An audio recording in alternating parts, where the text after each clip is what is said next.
Bueno, la doctora Karina Garay Palmet obtuvo los grados de maestría y doctorado en ciencias en óptica en el Centro de Investigaciones Científicas y de Educación Superior de Ensenada, en México, en los años 2005 y 2009, respectivamente. Posteriormente, en enero de 2010, de enero de 2010 a junio de 2013, realizó una estancia postdoctoral en el Instituto de Ciencias Nucleares de la Universidad Nacional Autónoma de México. En el año 2011, la doctora Garay recibe el premio Weizmann 2010, otorgado por la Academia Mexicana de Ciencias, a la mejor tesis doctoral en el área de ciencias exactas. El mismo año recibe la distinción de candidato a investigador nacional en el Sistema Nacional de Investigadores, siendo promovida al nivel 1 en el año 2014 y al nivel 2 en el año 2020. Desde el 2013 se vinculó al Departamento de Óptica del CICESE, siendo hoy investigadora titular B. Desde su ingreso ha venido conformando un grupo de trabajo dedicado al estudio de procesos que conducen a la generación y control de estados no clásicos de luz, y ha liderado la creación y consolidación del Laboratorio de Interacciones No Lineales y Óptica Cuántica, LINOC. La doctora Garay es miembro de la División de Información Cuántica de la Sociedad Mexicana de Física, siendo hoy parte de la mesa directiva. En el presente, la doctora Garay mantiene colaboraciones con varios investigadores en México y en el extranjero. El trabajo de investigación de la doctora Garay ha estado enfocado hacia el diseño, implementación y caracterización de fuentes de luz con propiedades no clásicas, particularmente las que se basan en procesos de la óptica no lineal. Este tipo de fuentes son esenciales en el desarrollo de las tecnologías que encuentran su fundamento en la mecánica cuántica, tales como comunicación y computación cuántica. Bueno, sin más te dejo la palabra y un placer tenerte acá. Muchas gracias. No, Ok, no. voy a poner esto en modo presentación. ¿Ya se ve? Todo Sí, sí, bien. se ve perfecto. Ok, pues buenas tardes para ustedes. De antemano quiero agradecer la invitación para presentar mi trabajo en este espacio. Como ya lo mencionó Roberto, yo estoy vinculada al Departamento de Óptica del CICESE, que es son las siglas de Centro de Investigación y Educación Superior de Ensenada. Estamos en Baja California, al norte del país. Yo estoy al frente de lo que es el Laboratorio de Interacciones No Lineales y Óptica Cuántica. Este es nuestro logo, el cual es uno de los laboratorios que conforman lo que es el Laboratorio Nacional de Materia Cuántica, Materia Ultrafría y Información Cuántica. De lo que les voy a hablar hoy tiene que ver con los estudios que yo he estado llevando a cabo en relación a lo que es tanto el diseño como la implementación de fuentes de luz que emitan estados cuánticos, ¿no? Para aplicaciones en procesamiento cuántico de información. Aquí siempre me gusta aclarar que en realidad en mi área es la óptica cuántica. Allí más bien me he enfocado a la preparación de estos estados de luz que se usan en protocolos de información cuántica, ya sea de comunicación o de computación. Pues bien, el contenido de la charla será el siguiente. Daré una introducción y ya digamos en sí de lo que les quiero hablar son de dos, o sea, van a haber dos partes, ¿no? Uno tiene que ver con los procesos de generación y control de parejas de fotones, en particular en fibras ópticas, que son las que yo he estado trabajando ya por varios años.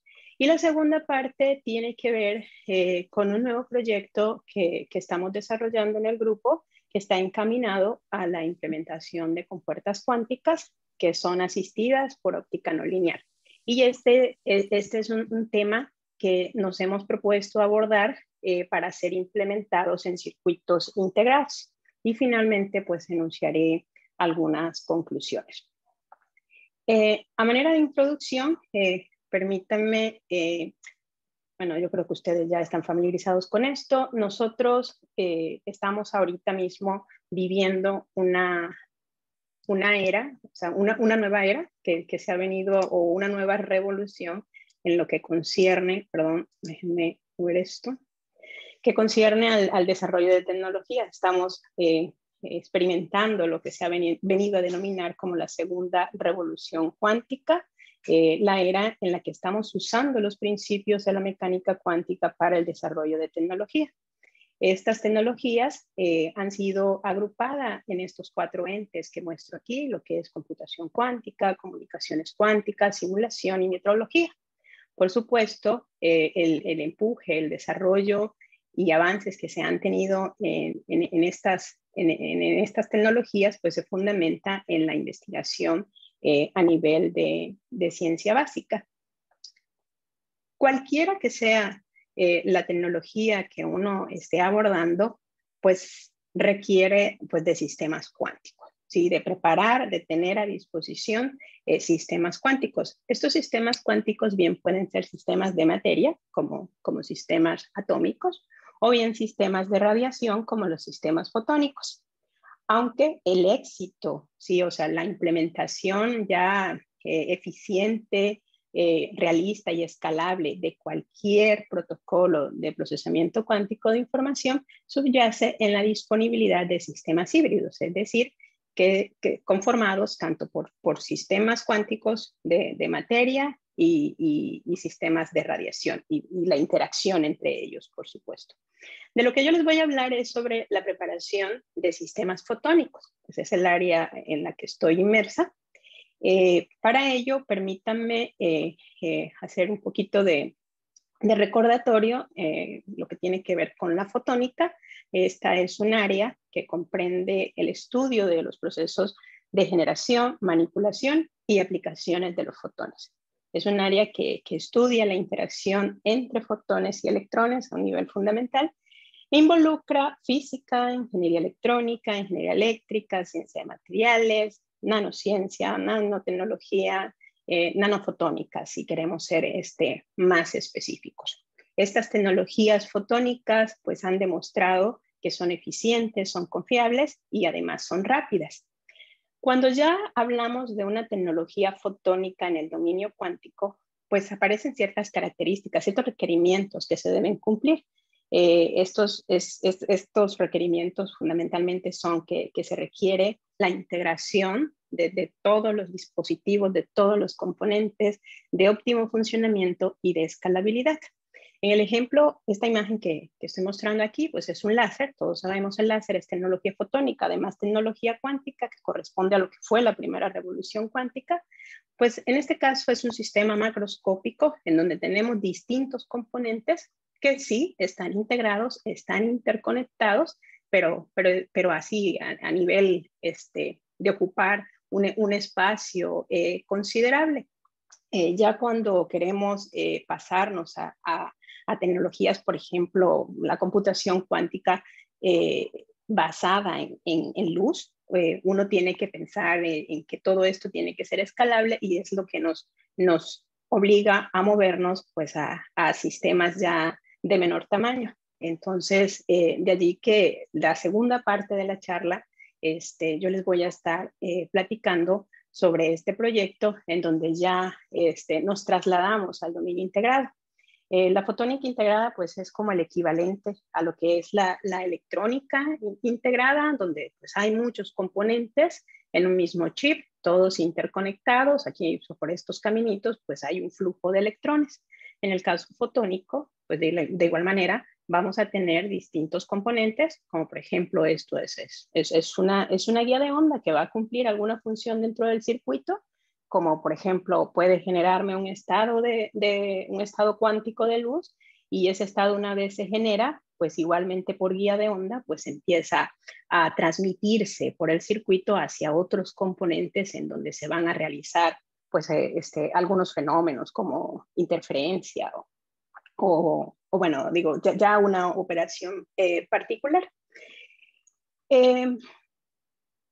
Ya nosotros vamos a utilizar este elemento o estos componentes basados principalmente en guía de onda. Como les decía, la primera parte la voy a enfocar a lo que son las implementaciones que hemos hecho en fibra óptica, que igual es una guía de onda, pero posteriormente a lo que ya corresponde al dominio fotónico. Entonces aquí también es un poco de recordatorio. Cuando hablamos de fuentes de luz no clásicas, pues nos estamos refiriendo a aquellas que solo podemos describir a partir de la mecánica cuántica.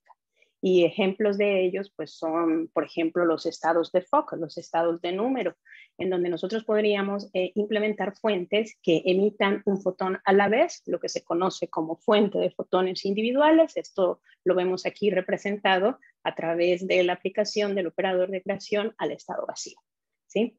Igualmente ya hoy en día es común el poder implementar fuentes de parejas de fotones, es decir, fuentes que me emitan un par de fotones a la vez, y estos fotones pues pueden estar correlacionados o entrelazados en diferentes grados de libertad.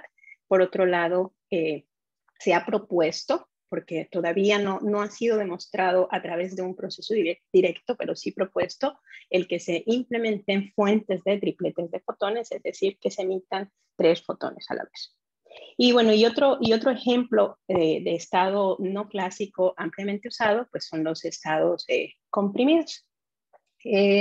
Cuando uno usa luz a nivel de fotones individuales, aparecen dos fenómenos interesantes y que son de hecho en los que se basa todo el auge que están teniendo las tecnologías cuánticas, o el por qué hoy en día, ¿sí? Muchos gobiernos, de hecho, están haciendo inversión importante para impulsar el desarrollo de tecnologías cuánticas. Pues esos fenómenos son, uno, pues es la superposición de estados, lo cual quiere decir que si yo tengo un sistema cuántico que puede tener 2 posibles estados, tal que el sistema completo pues se da por la superposición coherente entre esos 2 posibles estados.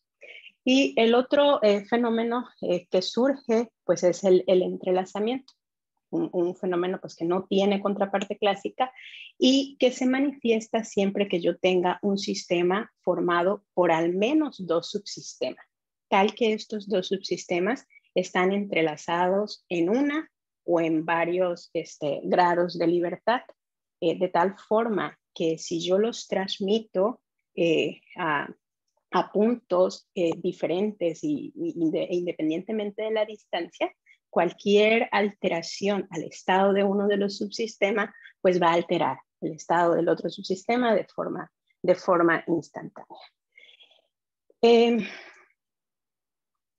Los fotones pueden ser usados para codificar información.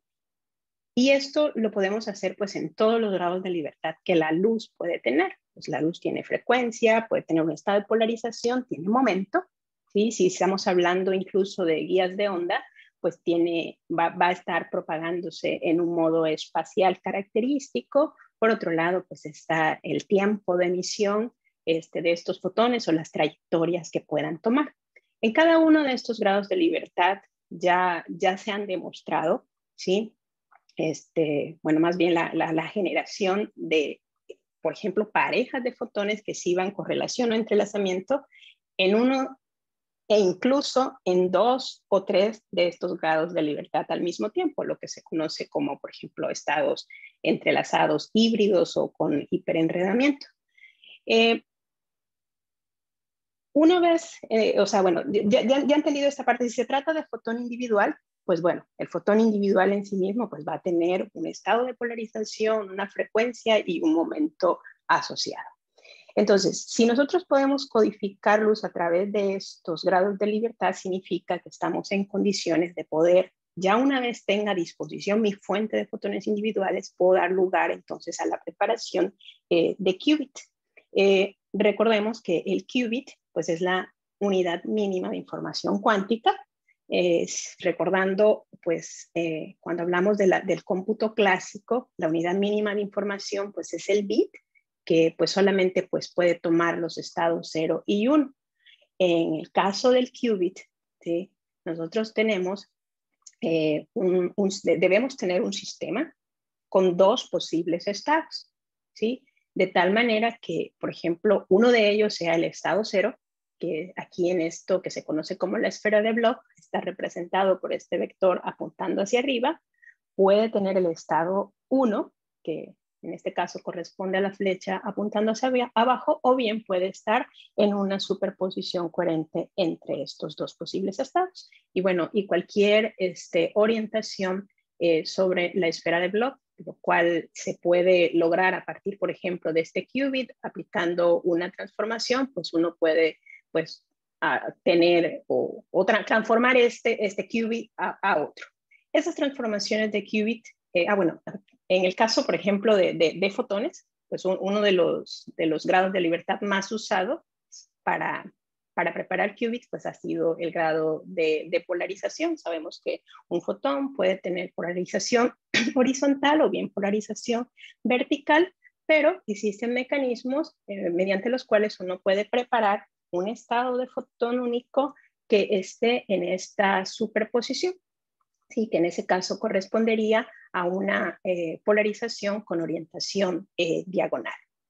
Les comentaba que nosotros podemos hacer, ya una vez yo tengo a disposición un qubit que he preparado en el laboratorio, por ejemplo, pues puedo hacer transformaciones de estos qubits y pues esto lo hacemos al igual que en el caso del cómputo clásico, pues a través de compuertas cuánticas, que no son fundamentalmente pues el recurso computacional que nos permite generar cambios sobre los estados de uno o más qubits. En este caso les estoy mostrando un esquema de lo que sería la compuerta cuántica NOT, que es equivalente a la compuerta clásica.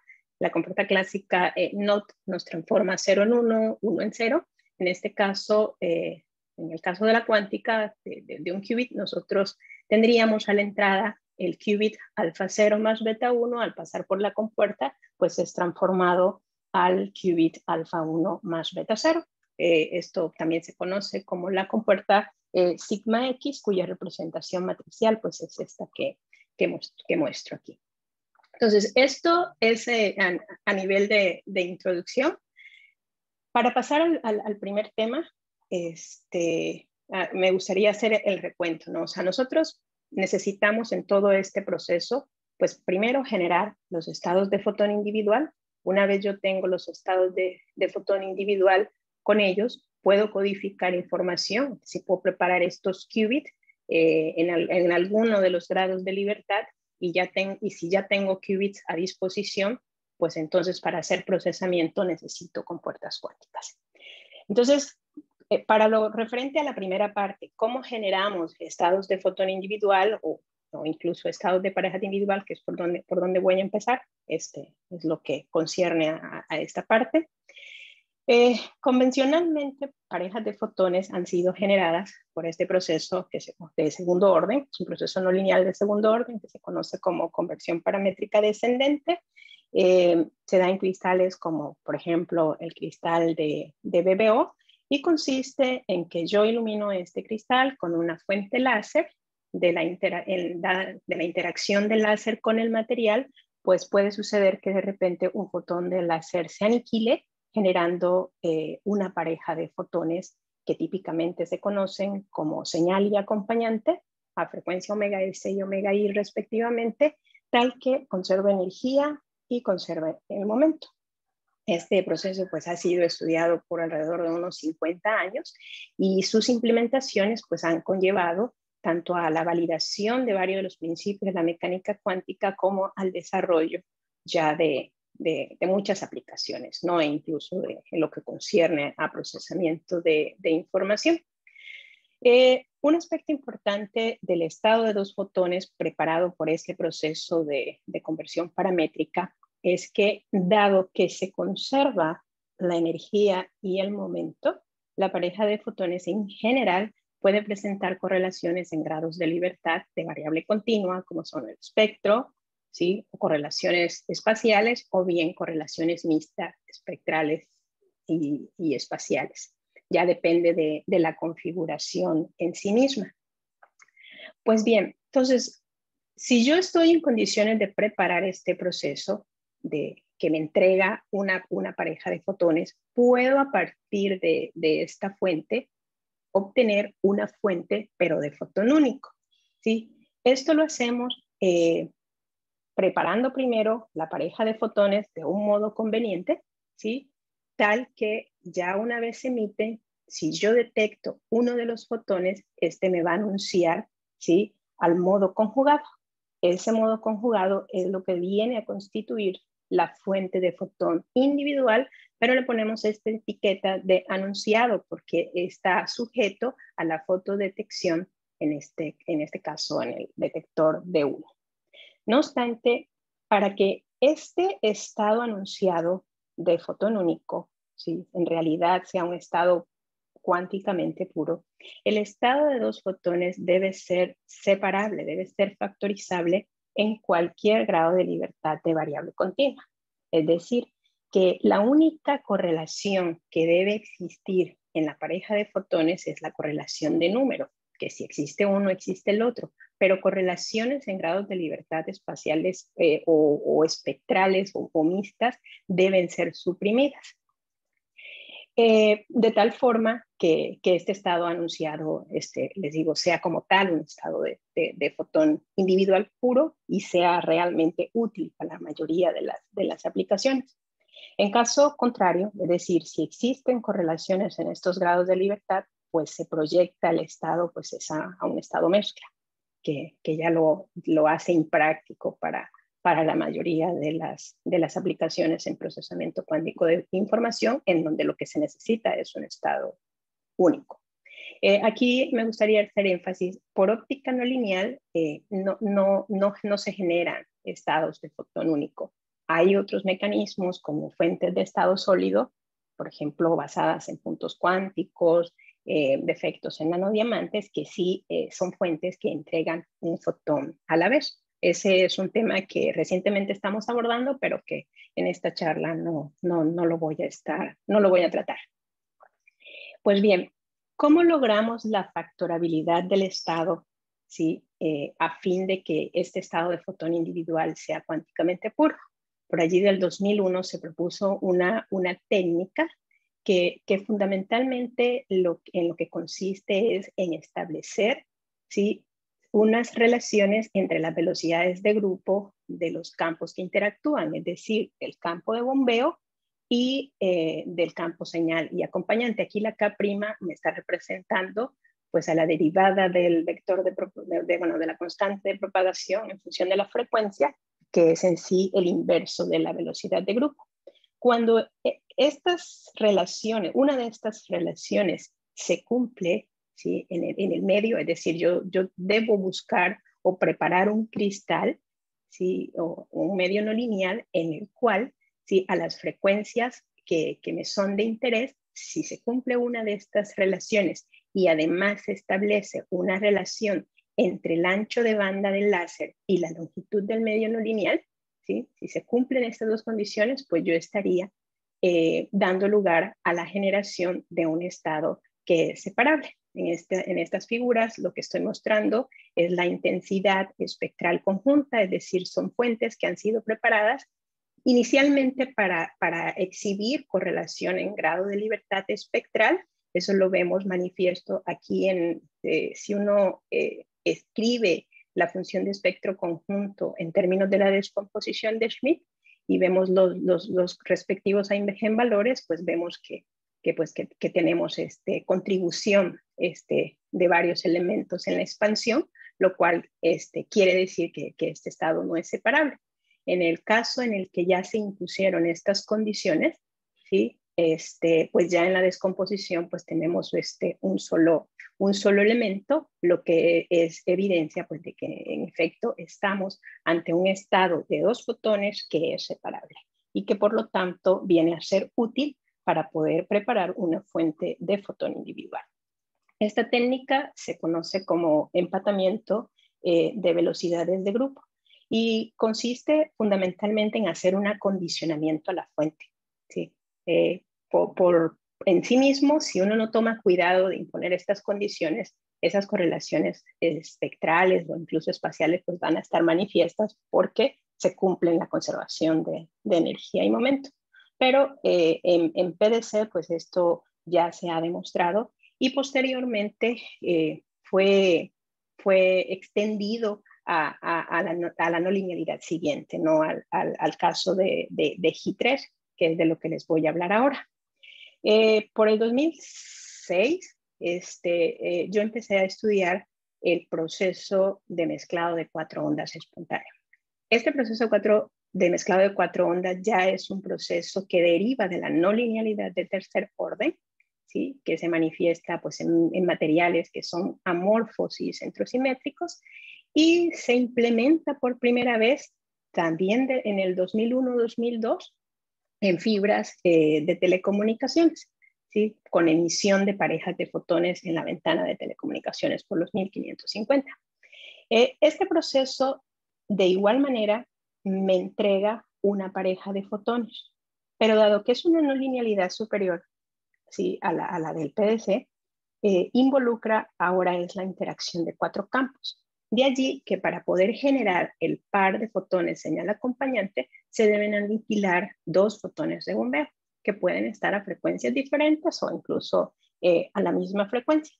Entonces, igual se conserva energía, igual se conserva el momento, aunque con cuidado, no el momento lineal.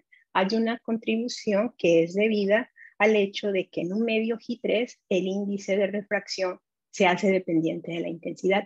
Entonces tenemos aquí, aparece un corrimiento de fase no lineal, que depende de esta gama, es el coeficiente no lineal del medio, y pues las P's vienen a representar las potencias de los lastres. En mezclado de 4 ondas, la eficiencia de generación escala con la longitud, la gama cuadrado y la potencia, lo cual lo diferencia del proceso de PDC, en el cual la eficiencia es independiente de la potencia, es decir, por más que uno incremente la potencia del láser, pues la eficiencia no incrementa. Esto de que en G3 sí se haga dependiente de la potencia, pues deriva de que son 4 campos los que están interaccionando, son 2 bombeos los que se requieren para que se dé la generación del par. Esto pues aquí nada más es un esquema de una fuente tal cual como la implementamos nosotros. Más adelantito voy a hablar de ello en una fibra de cristal fotónico. Entonces, como les decía, esta técnica para factorizar estados de 2 fotones, pues hice el estudio para poderla extender al mezclado de 4 ondas. A diferencia de los medios con no linealidad de segundo orden, los medios con G3 nos dan, y medios guiados en particular, nos dan una flexibilidad enorme para uno poder preparar estados de fotones correlacionados. ¿Por qué?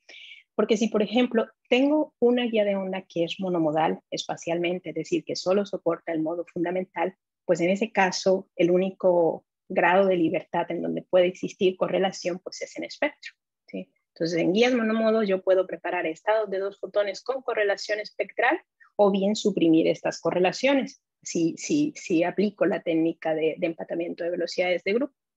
Por otro lado, si uno tiene guías que soporten pocos modos espaciales, sí, que sean multimodales, pero no muy multimodales, pues entonces uno puede tener correlación espectral, pero además correlación en modo transversal e incluso correlación en momento angular orbital.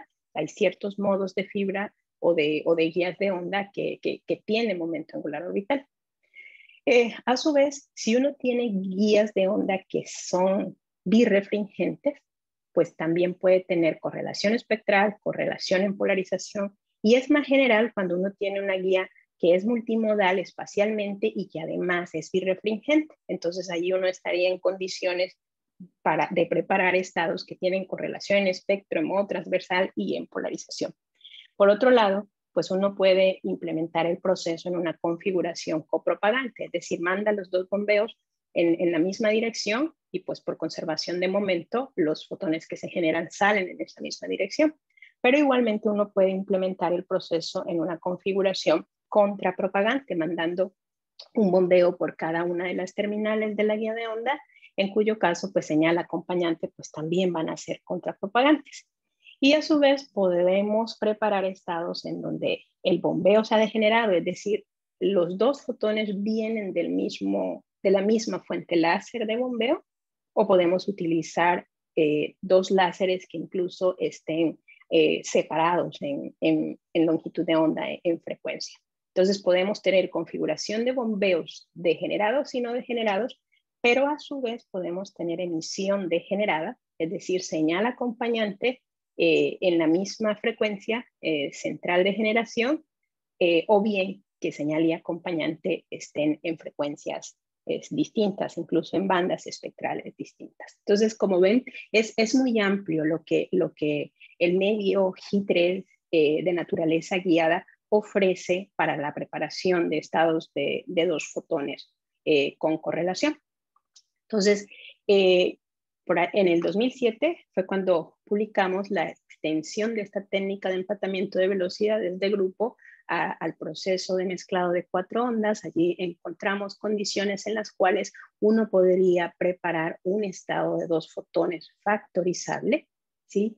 Tal que si uno utilizara esta fuente de fotones factorizable para preparar una fuente de fotón individual, ¿sí? Este fotón individual exhibiría una pureza cuántica, bueno, aquí cuantificada por este valor, que aunque teórico no es el ideal, que debería ser 1, dado a que pues siempre quedan correlaciones residuales que tienen que ver con que la función de empatamiento de fases es una sinc. Pero que, bueno, igualmente uno en una implementación del proceso puede eliminar esos lóbulos. Aquí casi no se nota, pero pues aquí hay unos lobulitos de baja intensidad, pues uno los puede suprimir con un filtro espectral sin sacrificar mucho del flujo fotónico. Más adelante propusimos en este trabajo del 2016, ¿sí? La implementación, este esquema de implementación en donde los bombeos son contrapropagantes. Una configuración que resultó bastante interesante porque en cualquier condición realista, el estado generado en sí mismo ya es separable, si ya no tiene correlación espectral, y además pueden alcanzar anchos de banda de emisión lo suficientemente angosto. Cuando hablo de suficientemente angosto, me estoy refiriendo a que incluso podemos generar paquetes de onda unifotónicos con anchos de banda que correspondan con los anchos de transiciones atómicas. Por otro lado, dado que es en contrapropagación, la expresión para el desempatamiento de fase viene dada por esta relación, entonces realmente el empatamiento de fase se da independientemente de la guía de onda que uno tenga. Otra cosa que hemos implementado en colaboración con el grupo en el que estuve en la UNAM, ¿sí? Es el implementar el proceso en una en una fibra óptica, de estas que son polarization maintaining, que son, bueno, que es multimodal, soportaba en realidad 3 modos de propagación, el fundamental y el primer modo excitado en sus dos polarizaciones y paridades. Entonces es una fibra que es multimodal y además birrefringente. Este experimento se hizo una caracterización pues, tanto de las propiedades espectrales como espaciales. Aquí vimos que para una misma longitud de onda de excitación se daba lugar a la emisión de 3 pares que conservaban energía, pero cada uno de estos pares, por ejemplo, el proceso A, venía de un proceso que mezclaba campos que se propagaban en diferente modo espacial. Como en este caso el proceso A, vemos que implicaba uno de los fotones en un modo excitado, mientras que el otro en el modo fundamental. Este trabajo, de hecho apenas recién lo sometimos, esto sí ya fue implementado en mi laboratorio. En este caso utilizamos una fibra de cristal fotónico que además es birrefringente o mantiene polarización. En este caso es parecido al otro experimento, hicimos una caracterización en términos de las propiedades espectrales y de la polarización. A las longitudes de onda de operación, la fibra es monomodo, es decir, aquí no tendríamos correlación en modo espacial, pero sí en polarización. De hecho, lo interesante es que para una misma longitud de onda de bombeo, de excitación, o sea, si mandamos el láser a una longitud de onda en específica, se está en condiciones de poder generar 6 pares, cada uno de los pares correspondiendo a las 6 posibles combinaciones de polarización entre los 4 campos. Entonces, esto es una fuente que de hecho tiene el potencial para poder demostrar un estado con entrelazamiento híbrido en frecuencia y polarización. Es decir, por ejemplo, que exista correlación entre la frecuencia del modo señal con la polarización del modo acompañante. Y bueno, con esto hice una selección de trabajos que corresponden a lo que tiene que ver con la generación de fuentes, de parejas de fotones y de fotón individual.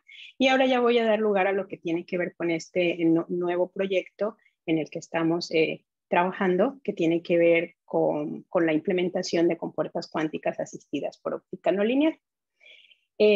Este proyecto más bien implica el que desarrollemos pues varias etapas. Una de ellas pues la etapa de generación de fotón individual, la preparación de qubits y luego pues la implementación de compuertas, y esto lo proponemos hacer en una arquitectura de guía de onda basado totalmente en interacciones no lineales. Y las guías de onda que proponemos son guías de onda que tienen no linealidad de tercer orden. Entonces, para poder preparar el estado de fotón individual que necesitamos, vamos a utilizar el proceso de mezclado de 4 ondas, el cual ya describí en fibras, pero que aplica la misma física al dominio de una guía de onda integrada, y el proceso que nos va a dar lugar a la preparación de qubits y además de las compuertas es el proceso de generación de diferencia de frecuencias. ¿Sí?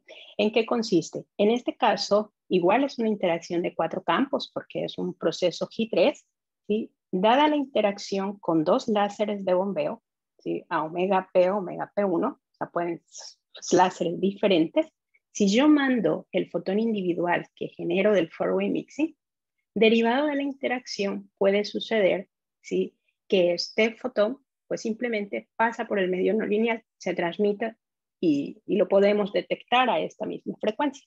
Pero puede suceder que este fotón se aniquile y me dé lugar a la generación ahora de un fotón, pero a una frecuencia distinta que hemos denominado omega R, conduciendo a lo que sería como una traslación espectral del estado de fotón individual.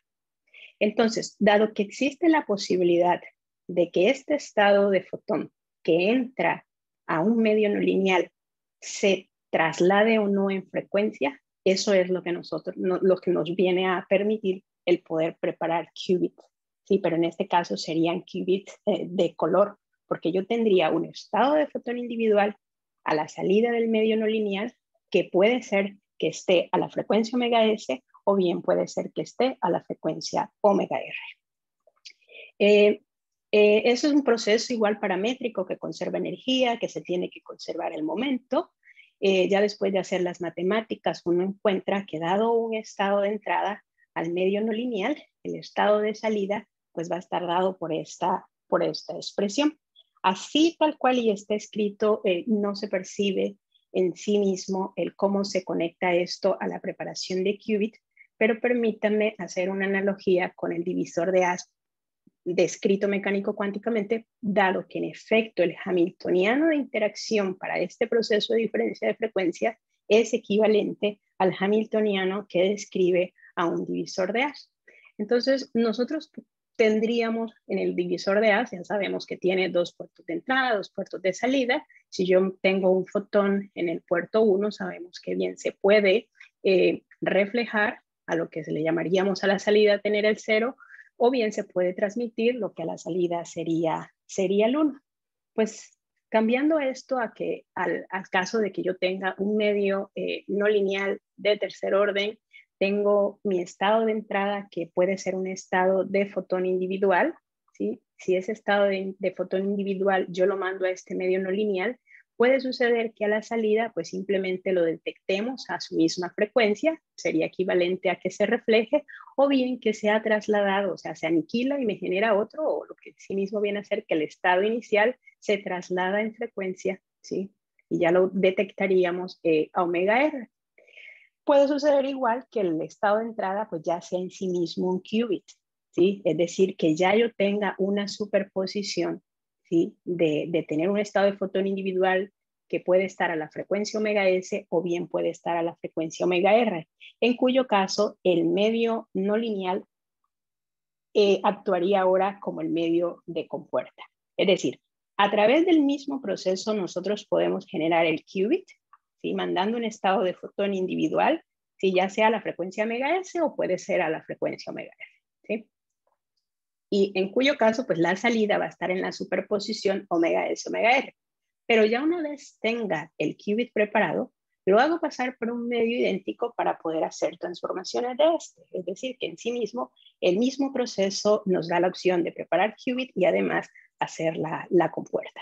Entonces, uno puede reescribir el estado, ¿sí? Dado por esta relación, cuando este es un estado de fotón individual, de esta manera, en donde aquí sí ya queda manifiesta el que la salida, ¿sí? Del medio, ya después de que evoluciona el estado, nosotros tenemos una superposición coherente entre los dos posibles estados. Se queda en la frecuencia omega S o se traslada a la frecuencia omega R.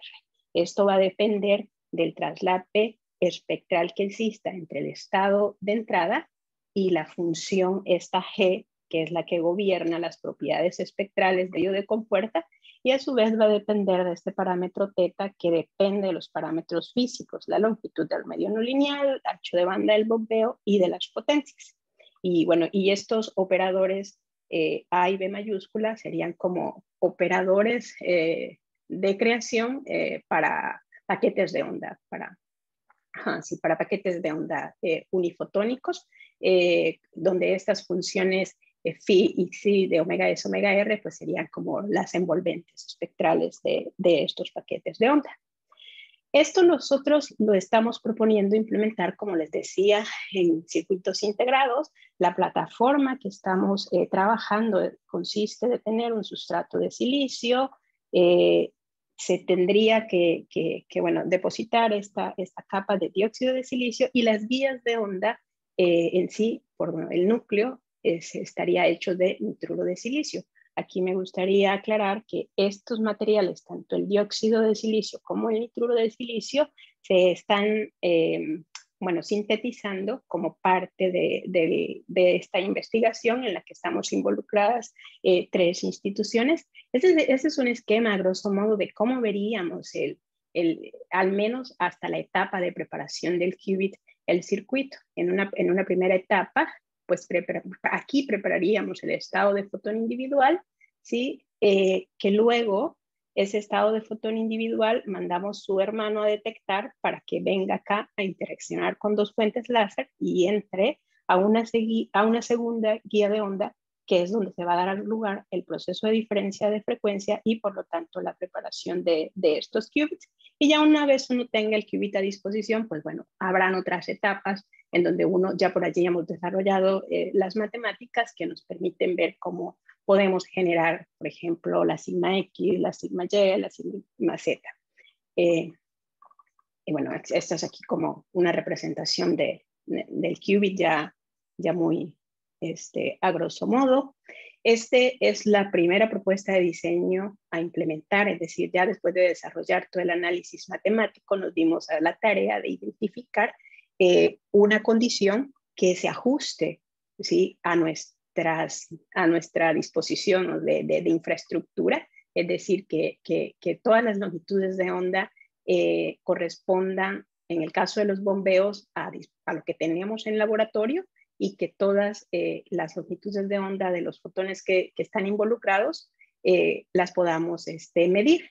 Entonces, y bueno, y por otro lado, también se impusieron las limitaciones por fabricación. En este caso, los dispositivos se están fabricando por fotolitografía, Entonces teníamos allí algunas restricciones. Este primer diseño, bueno, de hecho ya aquí ya tenemos la publicación preparada, estamos próximos a enviarla, pero es un diseño que bueno, que al menos teóricamente nos ha mostrado que la fidelidad de preparación de estas compuertas está cercana pues a lo ideal, ¿no? Esto nada más es una simulación de cómo se da, de cómo podemos controlar, ¿sí?, el qubit dependiendo de los parámetros que son fácilmente controlables, por ejemplo, como la potencia de los bombeos. Si fijamos la potencia de uno de los láseres y ponemos a variar la otra, vemos que, por ejemplo, para que se dé una conversión, ¿sí?, en este caso, para que se dé la conversión completa, es decir, se traslade completamente, pues la potencia para el láser, bueno, para uno de los láseres debería ser 188 microwatts. Para que no se traslade en frecuencia, sería la potencia particular, y ya dependiendo pues del valor, pues uno puede tener distintos pesos, ¿no? En el caso de tener una operación 50-50, es decir, igual probabilidad de conversión que de no conversión, pues la potencia promedio debería ser 412 microwatts. Finalmente, les quiero mostrar, estos son algunos de los avances en fabricación. Bueno, ya hoy en día hay, se ha mejorado mucho. Esto fue previo a la pandemia y bueno, estuvimos detenidos un buen de tiempo. El cuarto limpio, que está en la sede de la UNAM, aquí en Ensenada, es donde se está llevando a cabo la fabricación. Solo a partir de febrero se retomó el trabajo y bueno, ya hay algunos avances. Por otro lado, como parte de este mismo proyecto, yo mantengo colaboración con un grupo en la Universidad de Tecnología de Drop, que ellos tienen igual infraestructura de cuarto limpio y con ellos hemos avanzado para otro tipo de aplicaciones en la fabricación de circuitos integrados. En este caso, se trataba de generar una fuente de pares de fotones también por four-way mixing, pero de emisión degenerada. Y esto con el propósito de poder demostrar interferencia cuántica, pero de plasmones, es decir, utilizar los fotones individuales para poder excitar plasmones de superficie y hacer la interferencia de esto. No hemos caracterizado el dispositivo, ya lo tengo en mi laboratorio para hacer la debida caracterización. Nosotros, por otro lado, hemos estado trabajando mucho en lo que tiene que ver con el diseño ya de componentes específicas, como acopladores direccionales que sirvan como divisores de potencia, o bien como mezcladores o separadores de longitudes de onda. Bueno, esto es aquí algo de cómo estábamos antes de la pandemia. Ya ahorita estamos retomando el montaje de los stage para la caracterización de los dispositivos. Es algo bueno, que ya tenemos todos los elementos, solo nos falta montarlo. Y pues bueno, con eso voy a terminar. A manera de conclusión, pues solo me resta decir que bueno, que estos procesos no lineales de tercer orden, tanto en fibras ópticas como en circuitos integrados, pues son un sistema altamente flexible para uno poder preparar estados tanto de dos fotones como de estados de fotón individual. En el caso de estados de dos fotones, uno puede preparar estados con correlación o con entrelazamiento en distintos grados de libertad, incluso entrelazamiento híbrido o hiperentrelazamiento.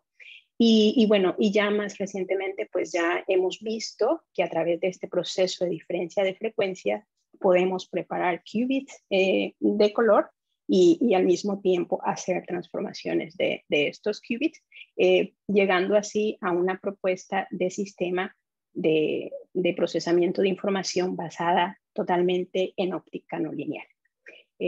Pues estos somos los que integramos, esto es bueno, quienes trabajan en mi grupo directamente en el laboratorio, en el presente, y lo que corresponde al proyecto de circuitos integrados, pues sí, como les decía, somos 3 instituciones, la UNAM con el grupo Nanodit, el grupo en la Universidad de Tecnología de Troyes, que allí quien lidera es Rafael Salas Montiel, y bueno, y estos son todo el conjunto de estudiantes que están trabajando en partes de todo este proyecto, con algunas referencias que usé, unas imágenes de Ensenada. En Ensenada está la zona vinícola del país, por eso aquí no tomamos mucho tequila, más bien tomamos vino, y eso es una imagen panorámica de lo que es el CICESE. Todo esto es el CICESE, todos estos edificios, y si ven, de la UNAM solo nos separa esta calle, esto es la UNAM, aquí en Ensenada. Este edificio de acá es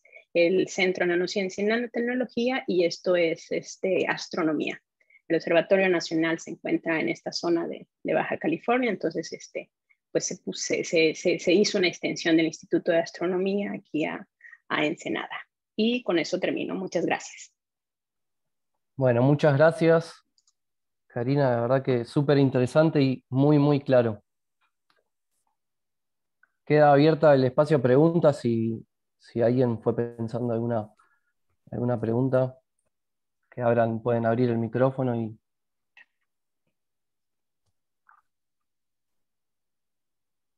Yo tengo una pregunta que me surgió como para iniciar.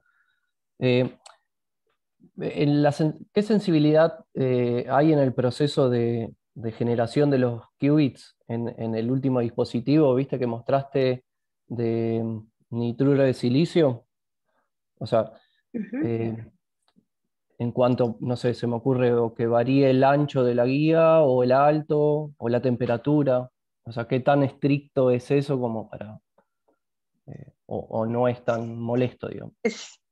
Bueno, hasta ahora hemos hecho los diseños en las condiciones ideales, ¿no? Sí, pero por supuesto, bueno, o más bien justo esa parte ya se terminó y hemos encontrado nuestras condiciones asumiendo que las guías nos van a quedar perfectas, ¿sí? Ya estamos iniciando ahora un estudio en el que vamos a modelar precisamente pues esto que tú mencionas, ¿no? ¿Qué tan sensible va a ser todo esto a defectos de propagación o alguna pérdida por el paso por alguno de los dispositivos? A estudiar en sí la decoherencia de los estados que se preparen. Pero eso apenas lo estamos haciendo. O sea, realmente todo este estudio ha sido durante el tiempo de la pandemia. Entonces, ya tenemos una primer propuesta en las condiciones que nos quedaron perfectas, ¿no? Pero incluso, dado que en la fabricación, por ejemplo, ya hemos visto por imágenes SEM, sí se sigue viendo mi pantalla, ¿verdad? Sí, sí. Ok, por ejemplo, en las imágenes SEM ya hemos percibido que por el proceso de decapado, o sea, esto se ve como rectangular, aquí va a 90 grados, pero en realidad nos están quedando como Un trapezoides, ángulo, claro. ¿sí? Ajá, a un ángulo. Entonces ya empezamos justamente a ver cómo varían las propiedades de dispersión, ¿sí? Primero, en función del ángulo, porque eso incluso va a afectar las predicciones en las longitudes de onda, ¿no? De generación. Y si cambian las longitudes de onda, como todo es cromático en realidad, cambian las propiedades de phase matching y eso va a cambiar la supuesta correlación que de pronto yo había predicho que diseñé que el estado iba a ser separable, pues me va a introducir correlación por un corrimiento, así aunque sean de 10 nanómetros, ¿no? Entonces ya toda esa parte la estamos empezando, o sea, a arrancar el estudio en el presente. Sí, sí. Sí, quizás no pesa tanto esas variaciones como se puede pensar, no sé. Sí. No sé Sí, pero si, es bueno, ahí, una sí. respuesta que te podré dar en unos meses. Pero digo, justo estamos ahorita iniciando la parte de introducirle de coherencia, ¿no? Bueno, porque por un lado es cómo van a cambiar nuestras predicciones y por otro lado, bueno, que siempre los estados están sujetos a decoherencia, ¿no? Entonces, es algo Claro. que sí tenemos que modelar. Bueno, ahí están enviándote felicitaciones por el chat. muchos mensajes. Ah, No sé si hay Tenés un... Daniel, Sí, Daniel sí, Shinka tiene una pregunta. sí, sí, sí. Yo no estoy viendo. Bueno, Sí, por ahí no se gracias ve. chicos. Bueno, primero te agradezco, Karina, por el excelente seminario. La verdad que la presentación fue muy buena y el nivel de los datos que entregaste, la verdad que son excelentes. Justamente mi pregunta era un poco parecida a la respuesta que vos le estabas dando recién a Roberto. Cuando cuando ustedes finalmente hacen los circuitos y ven las imágenes SEM, en general nunca es tan bonito como cuando uno los rectángulos nunca son rectángulos y las cosas nunca son como uno las diseña. Pero así es. a veces eso se puede, y esta es mi pregunta, se puede no solucionar, pero tal vez aproximar con justamente aproximaciones de software, de programación, que en el sentido o de simulación, donde vos tal vez en lugar de poner un rectángulo, puedas poner un trapecio con uno de estos ángulos que vos decías. O sea, hacer al revés, en lugar de que el dispositivo se aproxime a la simulación, que la simulación se aproxime al dispositivo. ¿Están pensando una Así cosa es. así? Así es. Así es, sí, ¿Están sí. De hecho, ya pensando hay cómo un, pueden hacer? Claro. no, de hecho ya hay un estudiante que está Bien. modelando las guías ahora ya con ángulo, Claro. ¿no? Sí, ya lo estamos haciendo. Sí, Sí. sí, y por supuesto, en cada paso tenemos que estar considerando que las cosas no nos van a quedar perfectas. O sea, estamos pensando en desarrollo. ¿Sí? Sí, sí. Y una cosa es cómo van los modelos son los que nos quedan cortos, ¿no? Por eso eh, de pronto lo que al final podamos detectar va a estar alejado de lo que inicialmente queríamos. O sea, un caso particular, ayer lo veíamos con el estudiante que está modelando esto, bueno, que está haciendo los diseños de los acopladores, ¿no? A él le Claro. preocupaba mucho, a él le preocupaba mucho cuando yo le dije que a mí en realidad me parecía que ya era un buen resultado para su tesis, pero que para el proyecto yo lo veía todavía que la proporción de potencia aquí debería ser un 50-50. Entonces yo le Claro. decía, si teóricamente ya me sale así, pues ya estamos en problemas, porque en el experimento va a ser peor. Siempre va a ser Entonces, peor, claro. sí, y en realidad no es que él haya hecho la simulación mal, solo es que aquí realmente la predicción de las longitudes de acoplamiento se basa en considerar solo la parte central del acoplador, ignora los brazos, ¿sí? Ajá. Estos brazos curvos que tenemos que hacerlos pues para poder detectar, ¿no? Entonces estos brazos cambian como justo en las zonas iniciales hay un acoplamiento que no está establecido en el modelo con el cual él calcula la longitud de acoplamiento, pues eso se va a modificar, uno tendría que rectificarlo. Entonces, sí, él me hacía como que cara de por qué me dices que está regular el resultado, sí, me ha costado mucho. Yo le digo, bueno, pero es que en realidad si queremos desarrollar la teoría de modos acoplados está bien, o sea, él ha hecho las cosas bien, solo que ahora desde la simulación tendríamos nosotros que como que encontrar cómo podemos optimizar, o sea, cuál va a ser la relación, por ejemplo, de la curvatura, ahí entran en juego otros grados de libertad, la curvatura o la longitud del SVENT, o sea, del camino que va a y encontrar como, ahora sí, hacer como un estudio de optimización, de De tal manera optimización, claro. que desde la teoría, desde el diseño, esto quede en una relación más cercana a lo que es 50-50, ¿no? Lo mismo Exactamente. para poder separar las señales, ¿no? Uh-huh. Está bien, está bien. Sí, sí, sí. Sí, es un trabajo netamente de un estudiante, seguramente. Le va a llevar un Sí, tiempito, sí. pero bueno, bien, bien, bien. Bueno, muchas gracias, Karina. ¿Alguien más tiene una pregunta? Ahí yo estoy viendo. Lorena, creo que levantó la mano. Hola. Hola. Se te ¿Qué escucha. tal, Lorena? Sí, sí. Bueno, ¿qué tal, Karina? ¿Cómo andás? Karina, Bien, bien. yo me quedó una duda, creo que porque no, desinformación mía, pero vos acá, o sea, estás codificando en color, ¿sí? Tus qubits están codificados en color. Pero vos además comentaste, al menos en la primera parte, que vos podés generar, obviamente, distintos modos, el modo gaussiano y alguno de los otros modos, ¿sí? En este caso de circuitos integrados, entiendo que es similar. ¿Hola? Sí, te estoy escuchando. Y, entonces, mi pregunta es si eso de que la posibilidad de poder generar en otros modos, ¿ustedes lo ven de alguna manera como alguna posibilidad de coherencia o al revés, como una posibilidad de ampliar la dimensión del espacio? O sea, Más bien como lo pensar en que... segundo. Ajá. O sea, ustedes Sí. piensan en la posibilidad de tener más qubits por la generación de más modos o tener qubits, por ejemplo. O sea, no, más bien hacia a tener qubits, ¿no? O sea, no lo vemos como, bueno, es que depende, ¿no? Igual puede ser de coherencia en algunos aspectos, pero sí hemos visto la posibilidad de explotar, por ejemplo, cuando tú tienes una guía que soporta 2 modos espaciales, por ejemplo, y al mismo tiempo puedes tener, bueno, más bien, si tú eliges bombear a una longitud de onda y por phase matching existe traslape entre 2 procesos, ¿sí? Uno que va en el modo A, o sea, todos los campos van en el modo A, señal acompañante modo A, y el otro va en el modo B.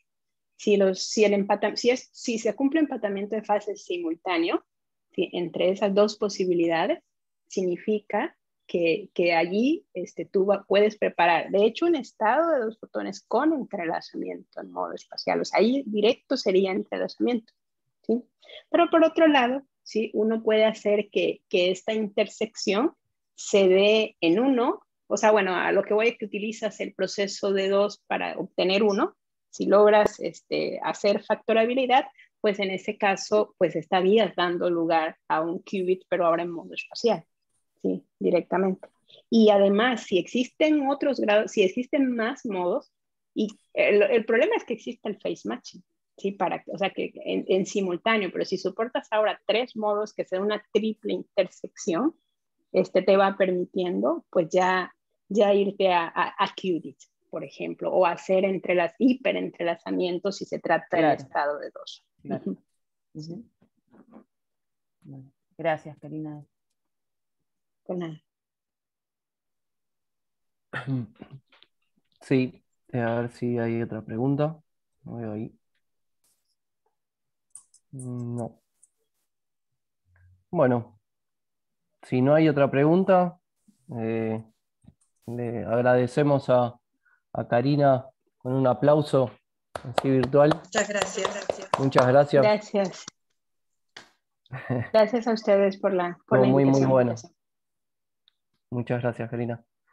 Que esté muy bien. Solemos hacer una foto hacia el final, que después pues las charlas las subimos al canal de YouTube, así que después queda ahí la fotito. Si querés dejar de compartir y saco una captura. Ok. Sí. Ahí está. Ahí va. Ahí abro la captura. Ahí va una. Bueno, y vamos con la otra.